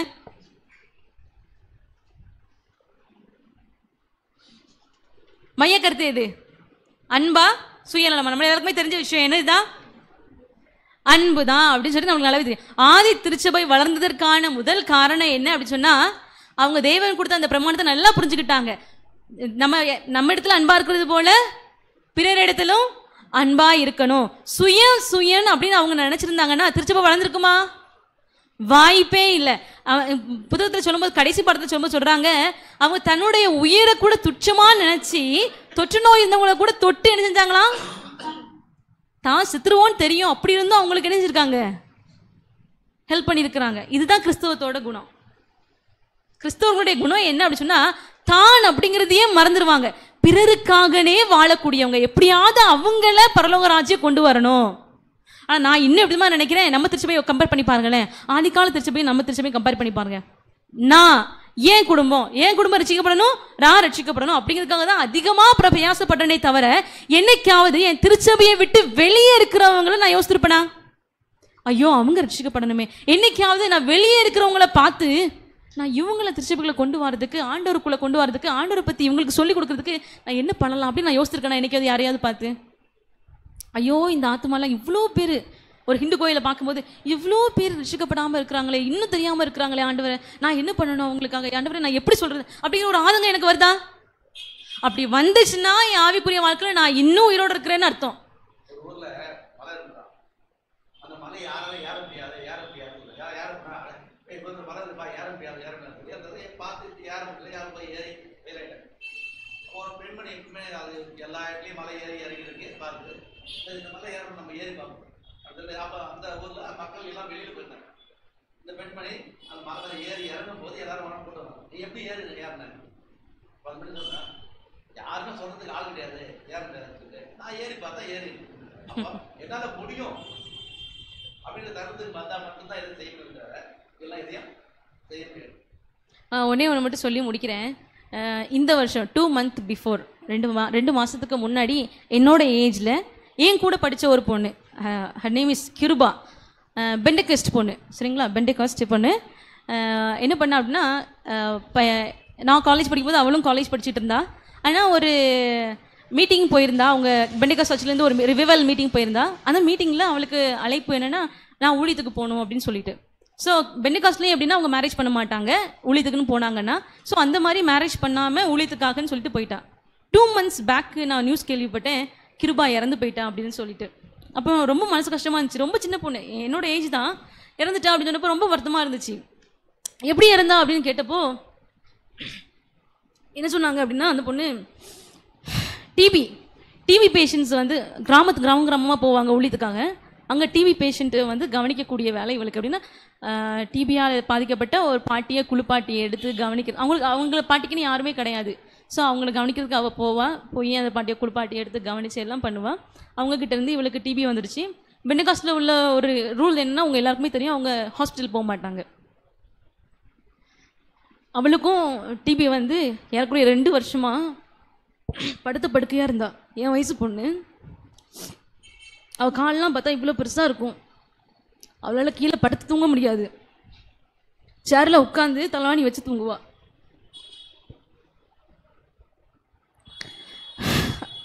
அப்போது பொண்ணு டிசம்பர் மந்த் ரொம்ப முடியாமல் இருந்தா. அப்போ அவங்க அம்மா அப்பா போயிட்டு, பாப்பா வீட்டுக்கு வா, அம்மா உன்னை வீட்டில் வச்சு கவனிச்சுக்கிறேன். அவள் செமினரில் அவங்க இடத்துல இருந்தா. ஸோ வீட்டுக்கு வா, அம்மா உன்னை கவனிச்சுக்கிறேன், அம்மா அப்பா கவனிச்சுக்கிறேன்னு சொன்னாங்க. அவள் என்ன சொன்னா தெரியுமா? நான் ஊழியத்துக்காக ஆண்டவருடைய வீட்டில் காலை எடுத்து வச்சேன், எக்காரணத்தை கொண்டு என் காலை நான் பின்ன எடுத்து வைக்க மாட்டேன், நான் செத்தா கூட தேவனுடைய வீட்டில் சாவேம்மா அப்படின்னு சொல்லிட்டு அந்த பொண்ணு அங்கேயே இருந்துச்சு. 2 months பிஃபோர் அவள் இருந்த அதே இடத்துல இறந்து போனா.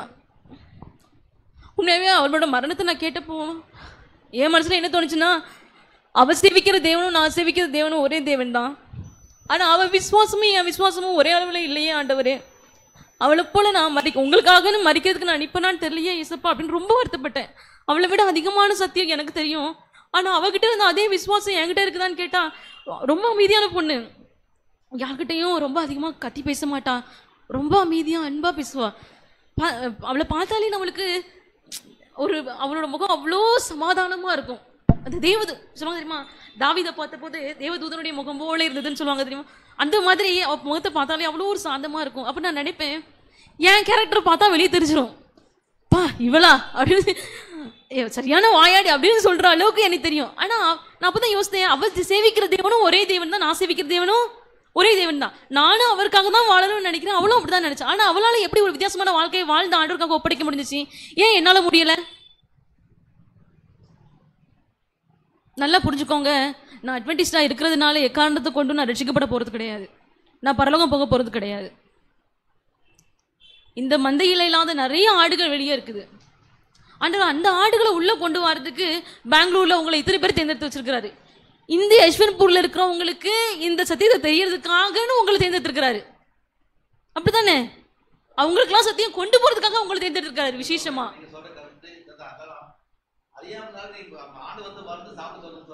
இல்ல அவளோட விசுவாசத்துல இல்ல, நான் அவங்க சொன்னதுக்காக. இப்ப நான் என்ன சொல்றேன்னா, அந்த மாதிரி இருக்கணுங்கிறதுக்காக நான் சொல்ல வரல. அவங்க பண்ணது போயிருக்கலாம். நானும் அதே தான் கேட்டேன், அம்மா அவ டேப்லெட் எடுத்து ஹாஸ்பிட்டல் போயிருந்தானா இன்னும் எத்தனை வருஷம் அவன் ஊழியம் பண்ணியிருக்கலாம், இப்படி வாழ்க்கையை விடனா ஆர்டர் விருப்பப்பட்டிருக்க மாட்டாரே அப்படின்னு சொல்லிட்டு. ஆனா அம்மா சொன்னது என்னதுன்னா, அவளுக்கு தெரிஞ்சதுல விசுவாசத்துல உண்மையா இருந்தா, நான் எனக்கு தெரிஞ்சதுல நான் உண்மையா இருக்கிறேன்னா, நான் அவளோட விசுவாசத்தை கேள்விக்குறியா வைக்கிறேன், எனக்கு தெரிஞ்சதுல நான் உண்மையா இருக்கிறேன்னா, ஆண்டவர் எது பாப்பாருன்னு நினைக்கிறீங்க? எனக்கு தெரிஞ்ச உண்மையை பாப்பாருன்னு நினைக்கிறீங்களா? எனக்கு எவ்வளவு சத்தியம் தெரியும்னு கேட்பாருன்னு நினைக்கிறீங்களா? உனக்கு இவ்வளவு சத்தியம் தெரியும், அதனால நீ பரலோகத்துக்கு வா Janani, you are ready to come heaven அப்படின்னு சொல்லிடுவாரா? கண்டிப்பா கிடையாது. நான் எனக்கு தெரிஞ்ச விஷயத்துல நான் எவ்வளவு உண்மையா இருக்கிறேன், அதுதான் ஆண்டவர் எதிர்பார்ப்பாரு. யாருக்கும் கொடுக்கப்படாத பெரிய ஒளிய, அதிகமான ஒளிய நம்மளுக்கு கொடுத்திருக்கிறாரு, அப்படித்தானே? யாருக்குமே தெரியாதுங்க இந்த சாங்சுரிய பத்தியோ சாபத்தை பத்தியோ, யாருக்குமே தெரியாது. நிறைய பேர் இருக்கிறாங்க.